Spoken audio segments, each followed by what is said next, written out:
નમસ્કાર, સ્પેશિયલ રિપોર્ટમાં આપનું સ્વાગત છે। હું છું આપની સાથે ઝરણા। ભારતના પહેલા સ્વદેશી વિમાનવાહક યુદ્ધ જહાજ વિક્રાંતની દરિયામાં બીજી ટ્રાયલ શરૂ થઈ ગઈ છે। વિક્રાંત પહેલીવાર ઓગસ્ટ 2021ના રોજ દરિયામાં ટ્રાયલ પર નીકળ્યું। કોચિન શિપયાર્ડે કહ્યું છે કે તે એપ્રિલ 2022 સુધી વિક્રાંતને નૌસેનાને હેન્ડઓવર કરી દેશે। ઘાતક હથિયારોથી સજ્જ આ યુદ્ધ જહાજ આવતા જ દરિયામાં ભારત વધુ શક્તિશાળી થશે। આ જહાજ મેક ઇન ઇન્ડિયાનું ઉત્કૃષ્ટ ઉદાહરણ છે। વિક્રાંત દરિયાની લહેરો પર તરતો ભારતનો તે અભેદ કિલ્લો છે, તે બાહુબલી છે જેની ગર્જના સાંભળીને જ દુશ્મનોની ઊંઘ હરામ થઈ જશે। ત્યારે આ જ મુદ્દે જોઈએ સ્પેશિયલ રિપોર્ટ સમુદ્રનો બાહુબલી।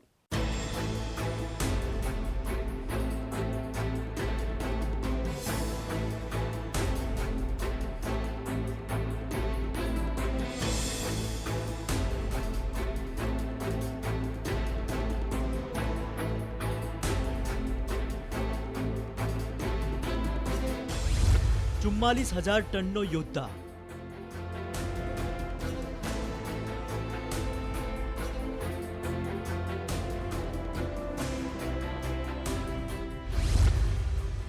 ભારતનું અભિમાન આઈએસસી વિક્રાંત।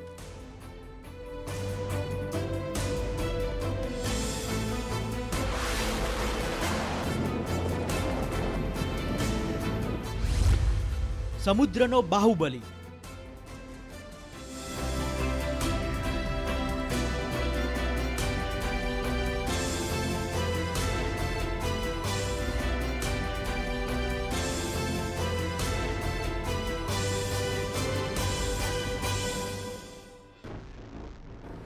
जयम सम युद्धि स्पृतः। I defeat those who fight against me. हूँ तेने हरावुं छूं जे मारा विरुद्ध लड़े छे।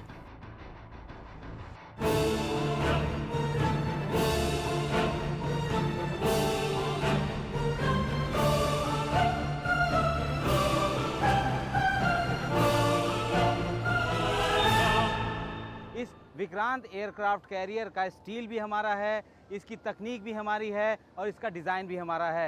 इस एयरक्राफ्ट कैरियर ने उन देशों की आंखों में इस तरीके से नश्तर चुभो दिए हैं जो कि भारत के खिलाफ गलत निगाहें रखते थे, साजिशें रखते थे। तो ये है भारतीय स्वदेशी aircraft carrier ISC Vikrant. INS Vikrant એટલે દરિયામાં ભારતની તાકાતનું તે પ્રતીક જેને જોઈને દેશના દુશ્મનોના હાજા ગગડી જાય। આઈએનએસ વિક્રાંત એટલે કે મેક ઇન ઇન્ડિયાનું પરિણામ જેને જોઈ ચીન અને પાકિસ્તાન છે પરેશાન।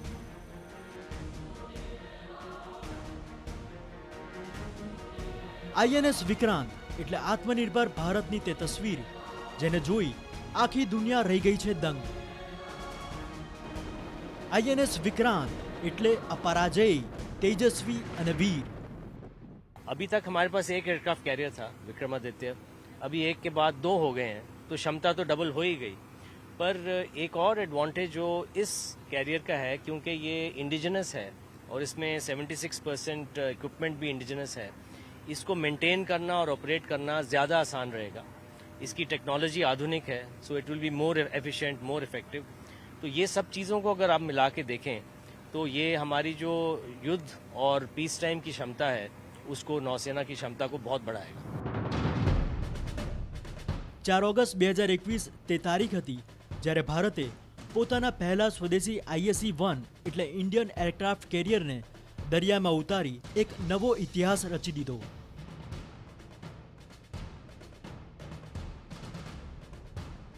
સમુદ્રના દરિયાના મોજાને ચીરતી આઈએનએસ વિક્રાંતની આ તસવીરો સામે આવ્યા બાદ દુશ્મન દેશોની ઊંઘ હરામ થઈ ગઈ હતી। હવે આઈએનએસ વિક્રાંતની શરૂ થઈ ગઈ છે બીજી ટ્રાયલ। પ્રથમ ટ્રાયલમાં મુખ્ય પ્રોપેલેશન સિસ્ટમ પીજીડી અને ઓક્સિલરી ઇક્વિપમેન્ટ્સનું શાનદાર પરફોર્મન્સ જોવા મળ્યું। હવે ટ્રાયલના બીજા ફેઝમાં આ યુદ્ધ જહાજની પ્રોપલ્શન મશીનરી, ઇલેક્ટ્રિકલ અને ઇલેક્ટ્રોનિક સૂટ્સ, ડેક મશીનરી, જીવન બચાવનારા યંત્રો અને યુદ્ધ જહાજની સિસ્ટમનું ટ્રાયલ થશે। આ ટ્રાયલ દરમિયાન કેન્દ્રીય મંત્રી સબાનંદ સોનોવાલ પણ આ યુદ્ધ જહાજ પર ગયા હતા। एक एयरक्राफ्ट कैरियर को बनाना एक बेहद मुश्किल काम है और दुनिया में 5-6 मुल्क ही हैं जो आज तक ये कर पाए हैं। हिंदुस्तान भी इससे पहले एयरक्राफ्ट कैरियर खरीदता था। अब आप समझिए जो INS विक्रमादित्य है, जो भी हमारा इकलौता एयरक्राफ्ट कैरियर है जो कमीशनड है, वो असल में एडमिरल गोर्शकोव के नाम से रशियन नेवी में हुआ करता था। और उससे पहले जो हमारे 2 एयरक्राफ्ट कैरियर्स थे वो हमने ब्रिटेन से खरीदे थे। तो ये मतलब एक तरह से समझ लीजिए कि एक ऐसा बेमिसाल तोहफा है जो हमें 75वें साल में मिला है। કોચી શિપયાર્ડમાં પાણીમાં તરતી આ વિશાળકાય ઇમારત જ દેશનું પ્રથમ સ્વદેશી ISE એટલે વિમાનવાહક જહાજ INS વિક્રાંત છે।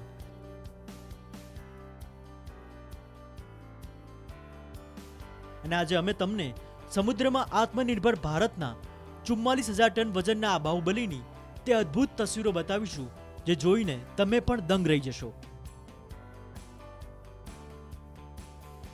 વિક્રાંતની સૌથી મોટી ખાસિયત તેનું સ્વદેશી હોવું છે। અમારી ટીમે આ મેગા સ્ટ્રક્ચર અને તેની જટિલતાને સમજવાનો કોચી શિપયાર્ડમાં પ્રયાસ કર્યો।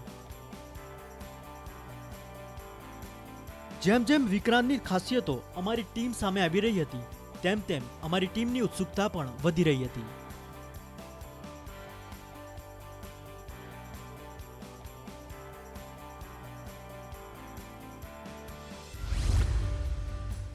ISE વિક્રાંતને પૂરી રીતે ભારતમાં તૈયાર કરાયું છે। વિક્રાંતના 70% વધુ મટીરીયલ અને ઇક્વિપમેન્ટ્સ ભારતમાં બન્યા છે। વિક્રાંતના નિર્માણ પાછળ 23,000 કરોડ રૂપિયા ખર્ચ થયો છે। આ એરક્રાફ્ટ કેરિયર 262 મીટર લાંબુ, 62 મીટર પહોળું અને 59 મીટર ઊંચું છે, જેની ટોપ સ્પીડ છે 28 નોટિકલ પ્રતિ કલાક। આ એરક્રાફ્ટ કેરિયરમાં 14 ફ્લોર આવેલા છે, ઉપરાંત 2300 કમ્પાર્ટમેન્ટ છે। વિક્રાંત પર એક સાથે 1700 નૌસૈનિક તૈનાત થઈ શકે છે, જ્યારે 26 फाइटर प्लेन અને 10 हेलीकॉप्टर તેના પર તૈનાત થશે। आप फ्लाइट डेक पे खड़े हैं, लेकिन इसके नीचे एक चलती फिरती नगर है जहाँ पे पानी बनाने की प्रक्रिया, इंजन है, पावर अपना खुद का जनरेट करना है। देन 1200-1500 लोग रह सकते हैं। उनका खाने पीना, लिफ्ट हैं ऊपर नीचे लेके जाने के लिए, राशन पानी लेके जाने के लिए, एयर कंडीशनिंग सिस्टम है, वेपन्स एंड सेंसर्स हैं। तो एक मायने से अगर देखा जाए तो चलती फिरती एक नगर है। ISE વિક્રાંતના ફ્લાઇંગ ડેક પર પહોંચતા જ ત્યાંના નાના રનવેની ખાસિયત ખબર પડી। 75 साल बेमिसाल। और एक एयरक्राफ्ट कैरियर का जो सबसे इम्पोर्टेंट कंपोनेंट होता है वो होता है उसका फ्लाइट डेक। हम फ्लाइट डेक पर मौजूद हैं और ये जो मेरे पीछे आपको दिखाई दे रहा है ये स्की जंप है। मतलब एक तरह से आप समझिए कि एक छोटा रनवे होता है एक एयरक्राफ्ट कैरियर पर, जहाँ पर बहुत मुश्किल होता है कि किस तरह से थर्स्ट प्रॉपर मिले जो एयरक्राफ्ट है आपका और वो उड़ पाए, तो बहुत मुश्किल होता है। तो उसको करने के लिए 2 कंपोनेंट इस्तेमाल होते हैं। एक होता है कैटापुल्ट जिसकी वजह से उसको थर्स्ट मिलता है, और दूसरा होता है ये जो आप स्की देख रहे हैं। मतलब आपने अगर बचपन में स्की किया होगा तो आपको अंदाज़ा होगा कि एक एलिवेटेड एंगल आपको मिल जाता है जिसकी मदद से एयरक्राफ्ट को उड़ने में आसानी होती है। वरना मुश्किल काम होता है एयरक्राफ्ट के लिए कि एक छोटे से रनवे पे वो किस तरह से अपनी स्पीड, अपना मोमेंटम गेन कर पाएगा। लेकिन यहाँ पर वो मोमेंटम जो है वो आसानी से मिल जाता है और इसीलिए ये शेप इस तरह का दिया गया है। ISE વિક્રાંતનું બેનમૂન એન્જિનિયરિંગ જોવા મળ્યું। इस एयरक्राफ्ट कैरियर में जो लिफ्ट लगी हुई है वो बहुत खास है, क्योंकि वो इंसानों के लिए नहीं है, वो लिफ्ट है एयरक्राफ्ट्स के लिए। फाइटर एयरक्राफ्ट्स उस लिफ्ट के जरिए आना जाना करते हैं। अब आप मेरे पीछे देख रहे हैं ये लिफ्ट से कुछ ऑफिसर्स, अभी फाइटर एयरक्राफ्ट नहीं है तो ऑफिसर्स जो हैं वो इस लिफ्ट के जरिए ऊपर आए हैं डेक पर, फ्लाइंग डेक पर। और इसी तरह से जो फाइटर एयरक्राफ्ट्स हैं वो इस लिफ्ट के जरिए फ्लाइंग डेक पर लाए जाते हैं। तो ये अपने आप में एक टेक्नोलॉजिकल मार्वल है जो बहुत ही कमाल है जब आप इसे महसूस करते हैं, इसको देखते हैं। આ વિક્રાંતનું હેંગર એટલે ફાઇટર જેટ્સ પાર્ક કરવાની જગ્યા છે, જ્યાંથી લિફ્ટથી फाइटर प्लेन और हेलीकॉप्टर ने ऊपर नीचे ले जा शकाय है। इस वक्त हम लोग ISE-1 विक्रांत के लिफ्ट पर मौजूद हैं। ये वो लिफ्ट है जिसके जरिए जो एयरक्राफ्ट हैं चाहे हेलीकॉप्टर्स हैं उनको जो फ्लाइंग डेक है उससे नीचे लाया जाता है मेंटेनेंस के लिए और उसके बाद फिर उनको ऊपर भी ले जाया जा सकता है। आप ये सामने देख सकते हैं कि ये किस तरीके से पूरी चेन जो है वो नज़र आ रही है। ये धीरे धीरे जो है इस पर जब एयरक्राफ्ट को यहाँ पे स्टेशन किया जाता है उसके बाद धीरे धीरे ये नीचे आता है। 14 માળના આ એરક્રાફ્ટ કેરિયરમાં તમે અંદર જાઓ તો તમને અંદાજો આવી જાય કે આ કોઈ ભૂલ ભૂલામણી કરતા ઓછું નથી. જો તમારી જોડે અહીં કામ કરતા નૌસૈનિક ન હોય તો દરિયા પર તરતા આ સ્ટીલના શહેરમાં તમે ગુમ થઈ શકો છો.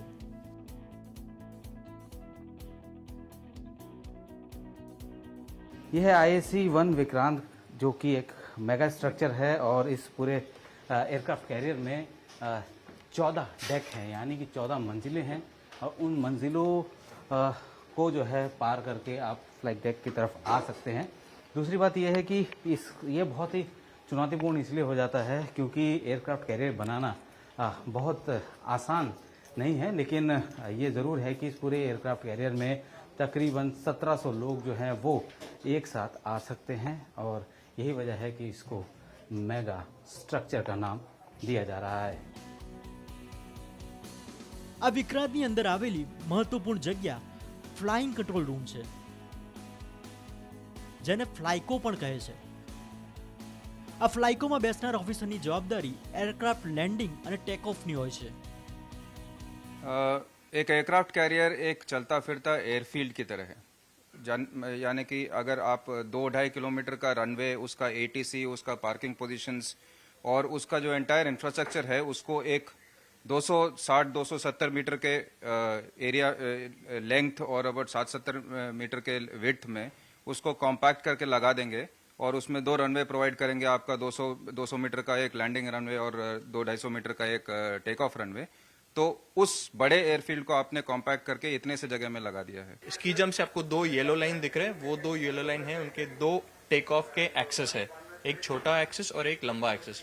छोटा एक्सेस का लेंथ है अप्रोक्सीमेटली 144 मीटर्स और जो लंबा वाला एक्सेस है उसका लेंथ है 203 मीटर्स। तो ये आपके जो 2 लेंथ है टेक ऑफ करने के लिए इज ओनली 144 एंड 203 मीटर्स। जैसे आप कोई एयरफील्ड में देखते हैं तो उसका length is approximately 3 to 3.5 kilometres, लेकिन यहाँ पे इस जहाज पे आपको सिर्फ इतना ही लेंथ मिलेगा टेक ऑफ करने के लिए। फिर अगर आप अगर देखते हो तो यहाँ पे आपको कुछ नंबर्स दिखेंगे जो लैंडिंग स्पॉट्स है, उसको 1, 2, 3, 6 तक लैंडिंग स्पॉट्स है और ये है सारे landing spots for helicopters. IAC Vikrant એટલું વિશાળ છે કે એક ટીમ આ એરક્રાફ્ટ કેરિયરને કવર કરી શકે તેમ નથી, માટે એક ટીમ ફ્લાઇકો હેન્ડલ કરી રહી હતી, જ્યારે બીજી ટીમ એરક્રાફ્ટ કેરિયરના ફ્લાઇંગ ડેક પર નજર રાખે છે.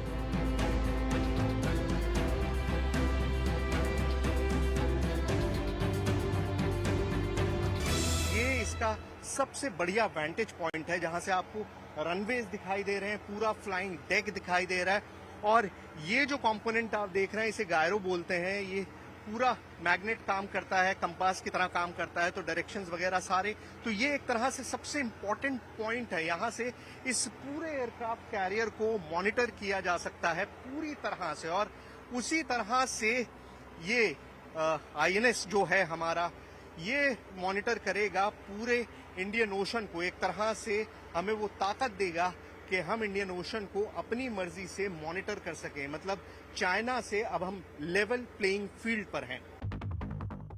વિક્રાંતના ફ્લાઇકોમાંથી નીકળી હવે તમને બતાવીએ વિક્રાંતનું એન્જિન રૂમ. इस वक्त हम लोग इस मेगा स्ट्रक्चर के मेगा इंजन रूम की तरफ आगे बढ़ रहे हैं और आप यकीन मान सकते हैं कि जब 40,000 टन वजनी एक एयरक्राफ्ट कैरियर को मूव करना होता है 28 नॉटिकल माइल पर आवर के हिसाब से, तो उसमें कितनी पावर चाहिए होती है। આ મેગા સ્ટ્રક્ચરને ચલાવવા માટે 4 ઇલેક્ટ્રિક એન્જિન અને ગેસ ટર્બાઇન લગાવવામાં આવ્યા છે અને આ એરક્રાફ્ટ કેરિયરનો એન્જિન રૂમ જ 4 માળનો છે. વિક્રાંતનો એન્જિન રૂમ એટલી ઉર્જા બનાવી શકે છે કે એક આખા કોચી શહેરને વીજળી સપ્લાય કરી શકે છે. अगर हमारा एयरक्राफ्ट कैरियर और उसके लड़ाकू विमान अगर एक मुट्ठी हैं तो उस मुट्ठी को मुक्के में बदलने की पूरी ताकत हम यहाँ से देते हैं। આ છે વિક્રાંતની નસ એટલે ટર્બાઇન કંટ્રોલ રૂમ, જ્યાંથી આઈએસસી વિક્રાંતના તમામ એન્જિનને કંટ્રોલ કરી શકાય છે। जहाँ हम खड़े हैं इस जगह को बोलते हैं टरबाइन कंट्रोल रूम। ऐसे 2 कंट्रोल रूम होते हैं जो हमारे सारे इंजन्स को कंट्रोल करते हैं। इसको हम बेसिकली नर्व सेंटर बोल सकते हैं, क्योंकि engine is our power house. उस पावर हाउस को चलाने के लिए जो भी हमें रिक्वायरमेंट है हम यहाँ से मेट कराते हैं। सारा automation we can control from here. And if you draw parallel, अगर आप एक कार की बात करेंगे, कार के अंदर इंजन होता है जो नीचे रहता है, हम ऊपर बैठते हैं, हमारे पास एक्सेलरेशन ब्रेक वगैरह होता है। तो इंजन इज डाउन, उसका automation and everything we control from here. વિક્રાંતને જ્યારે નૌસેનામાં સામેલ કરવામાં આવશે ત્યારે આ જગ્યા પર એરક્રાફ્ટમાં ફાઇટર જેટ અને હેલિકોપ્ટર પાર્ક કરવામાં આવશે।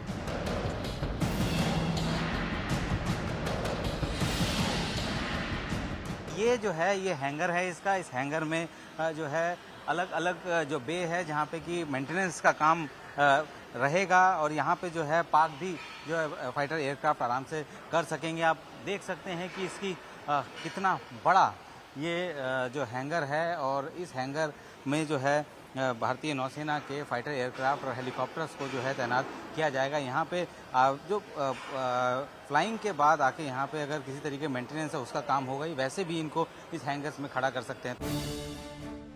આઈએસસી વિક્રાંતની ખાસિયતો જાણીને તે જ કહી શકાય કે આ યુદ્ધ જહાજ નૌસેનામાં સામેલ થયા બાદ ભારતની મોટી તાકાત બનશે। એટલે ભારતીય નૌસેનાને વિક્રાંતના રૂપમાં દરિયામાં તેનો સૌથી મોટો યોદ્ધા અને સૌથી મોટો બાહુબલી મળી ચૂક્યો છે। તો આ સાથે સ્પેશિયલ રિપોર્ટમાં હાલ રોકાઈશું બ્રેક માટે।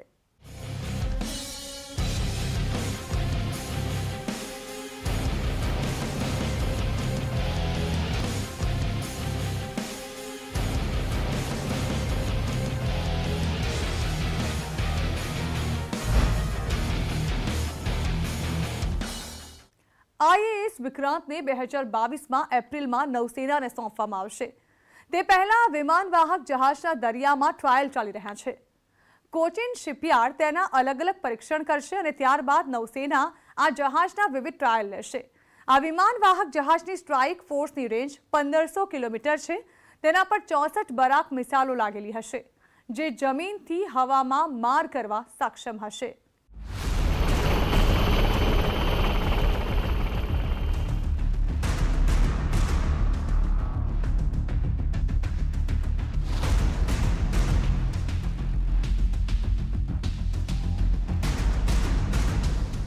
બરાક મિસાઇલોથી સજ્જ થશે વિમાનવાહક જહાજ વિક્રાંત। 2022માં એપ્રિલમાં નૌસેનાને મળી શકે છે વિક્રાંત। આઈએસસી વિક્રાંતને કોચિન શિપયાર્ડ લિમિટેડે બનાવ્યું છે।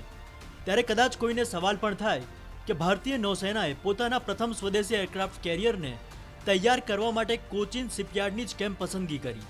તે વાતનો ફોટ પણ આ પ્રોજેક્ટ સાથે જોડાયેલા અધિકારીએ પાડ્યો।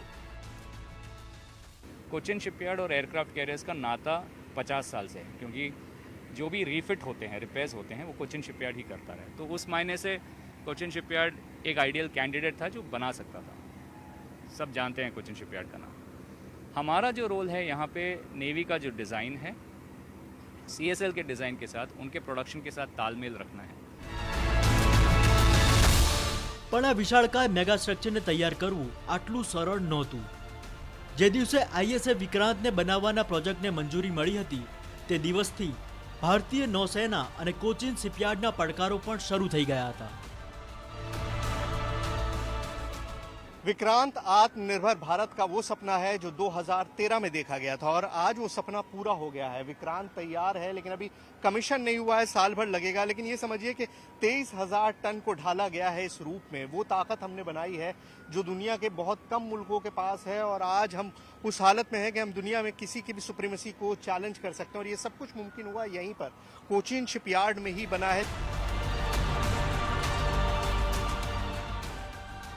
આ મેગા સ્ટ્રક્ચરને તૈયાર કરનારી કોચિન શિપયાર્ડના અધિકારીઓનું માનીએ આ કામ ખૂબ પડકારજનક હતું।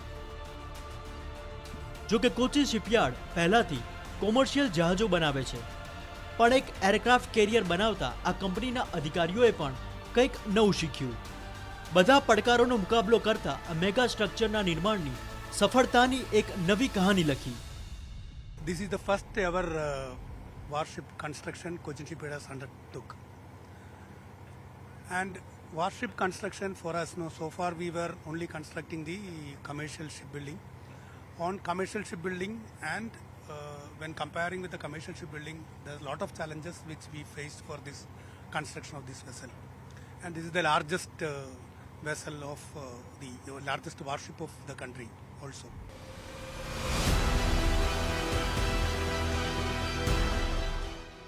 આ વોરશિપના નિર્માણ પાછળ રોજના 2000થી વધુ લોકો કામ કરે છે, જ્યારે 14000 લોકો આ વોરશિપના નિર્માણ પાછળ સંકળાયેલા છે.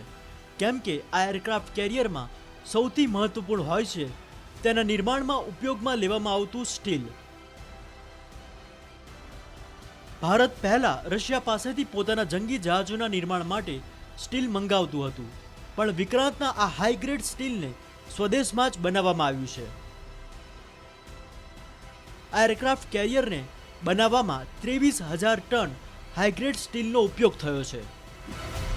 See, this is a gigantic structure which needs a complex expertise from shipbuilder, and on an average 2,000 to 2,500 personnel working on board this vessel directly. In addition to this, all the including the local subcontractors and other manufacturers, if you calculate, there may be around 40,000 people are directly or indirectly depending upon the construction of this vessel. ISA વિક્રાંતનું નિર્માણ આત્મનિર્ભર ભારત અને make in India હેઠળ થયું છે. આ aircraft કેરિયરને ભારતીય નૌસેનાની જરૂરિયાતો મુજબ બનાવવામાં આવ્યું છે. હવે તે દિવસો નજીક જ છે જ્યારે વિક્રાંત નૌસેનામાં સામેલ થઈ ભારતીય દરિયામાં નૌસેનાનો તે પહેરેદાર સાબિત થશે, જેની ગર્જના માત્રથી જ દુશ્મનોના હાજા ગગડી જશે.